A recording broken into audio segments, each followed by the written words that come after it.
Hello, what's up mga boss? Welcome back sa panibagong vlog. Magandang araw sa inyong lahat mga boss. Sa mga naghahanap dyan ng SUV na manual yung transmission mga bossing, kagwapo nito. Meron tayo ditong 2015 Mitsubishi Montero Sport 2.5 GLX. Manual transmission nito. Diesel yung engine nito, odometer. 75,000 km ang tinakbo nito mga bossing, kagwapo. Price nito, 538,000 kasama na po ang transfer of ownership. Ayan, outside appearance, maayos pa po ito, mga gulong, makakapal pa po, 4 na gulong, naka-Bridgestone naman po yan. Presentable outside appearance po to mga bossing.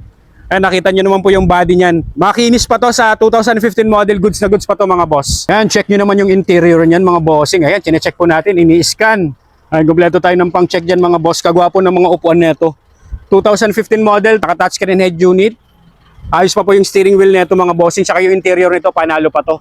Ang ganda ng fabric seats nito. Second row, maayos. Pwede pa to sa mga kababayan natin dyan na naghanap ng manual transmission na SUV. Ayan. And hinuburan po natin ng tela na cover po, na seat cover, para makita nyo kung gaano ka-presentable po ito. Ceiling sidings, maayos to. Second row, nakita nyo naman, upuan pa lang. 7 to 8 seater ang capacity. Ready for long drive na to. 538,000, pwede rin ipasok ng financing to. Tsaka itong series, ang ganda ng daytime running lights. Ang ganda po mga boss. Naka-projector headlamps yung low, naka-LED na po yung high niyan mga boss. Next unit natin sa mga naghahanap naman dyan ng first car nila. And sa mga naghahanap po ng hatchback, meron tayo ditong 2017 na Toyota Wigo 1.0G. Automatic transmission, gas yung engine nito, odometer. 53,000 km ang tinakbo mga bossing. And ikutan muna natin to.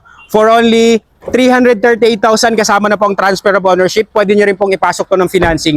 Mga gulong neto makakapal pa po. Hindi pa po expired, 2023 production date. Tapos ang paikot neto, makinis po itong unit natin. Bagong bapping lang po yan mga bossing. May mga ilang panel lang pong na-retouch, pero outside appearance yan, presentable. 100% not flooded unit, 100% no accident history. Ayan, sa mga kumari natin dyan na naghahanap ng first car pang everyday use, pwede ito mga bossing. Ayan, silipin nyo naman kung gaano kalinis ang interior nito. Mga mating yan, Wigo pa rin na mating yan, maayos pa po yan. All stock, urig-urig pa to lahat mga boss. Interior, maayos yung mga upuan nito. Nakita nyo naman kung gaano kalinis yung fabric seats nito. Steering wheel, may steering wheel cover. Ayan, 338,000.